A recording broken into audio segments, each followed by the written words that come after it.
Today we're making natural yeast, using only flour, water and the oldest cooking technique known to man. And when we're done, I'll also tell you how to use it. Here we have the goodies. Regular, unbleached white bread flour. Rye flour is optional, but also extremely necessary. Water from the earth, clean, drinkable and see-through. Before we start, it helps to look at this as growing a little pet and keeping it alive.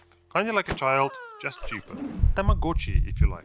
Now you need to grow your yeast child in something. Nothing special, just a simple sterilized glass container with a lid will do. Even a plastic tub with a lid is fine.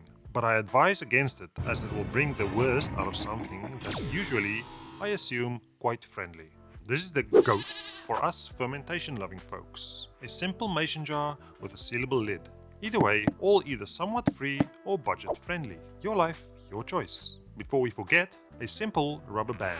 But before we get to that, let's start with 25 grams or a heaped tablespoon of each type of flour. Like I said, you can use just white bread flour as well, but using a combination of rye and white will give you a better looking and well-behaved kid. Add 50 milliliters or 50 grams or 0.211338 cups of water. Stir with a little hand until well combined, then close it up. Stick a label on it before the fun starts, write one on it and rubber band that thing level to the contents. Before leaving out at room temp for a day, pause for a moment. This might happen for you quickly or it might take more time, kinda like learning to walk in heels. Depending on the temperature, your starter might rise the first day or not.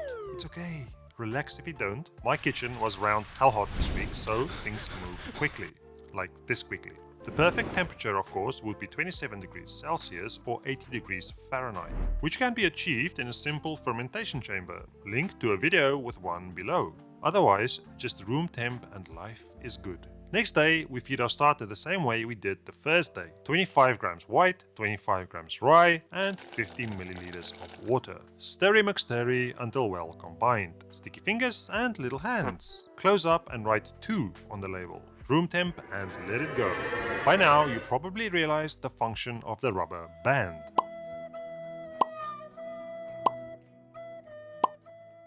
But you knew the correct answer already, didn't you, old friend? Repeat the feeding regime, then stir again to combine until homogeneous. Close up tight and move your rubber band into place. Day 3.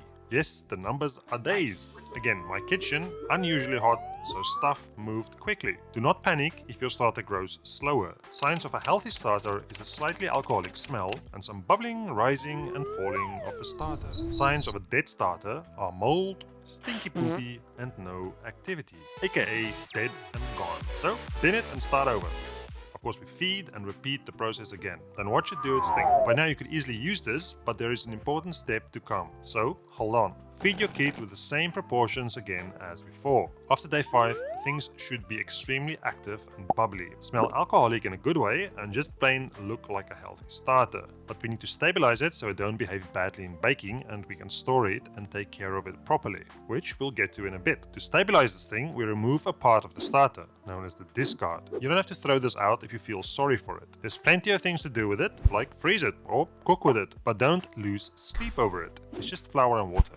We feed it with the same amount we removed, which in this case is 200 grams, 50-50 white and rye, and 100 milliliters of water. Full written recipe below. Mixy and then let it sit out one more day for old time's sake. Don't forget to mark it and move the elastic band into place. Final day and look at the healthy, happy, bubbly pet child yeasty thingy you created. But somehow you need to use it and store it. Before we look at how to store this, remove the label and rubber band. Give it some adequate love like you mean it. 2 choices for storage if you're not going to use it straight away. Leave it in the fridge and feed it once a week. When you want to bake, you remove it a day before and give it a half measure feed. Every other week, do a discard by removing 200 grams of starter and replacing it with 50-50 flour and 100 ml of water. Otherwise, you put it in a sealable container, label it any way you want, then freeze it until the end of days or until needed. As promised, this is how to use it, making the most ridiculous bread in history. Thanks for watching. Love you long time. Bye bye.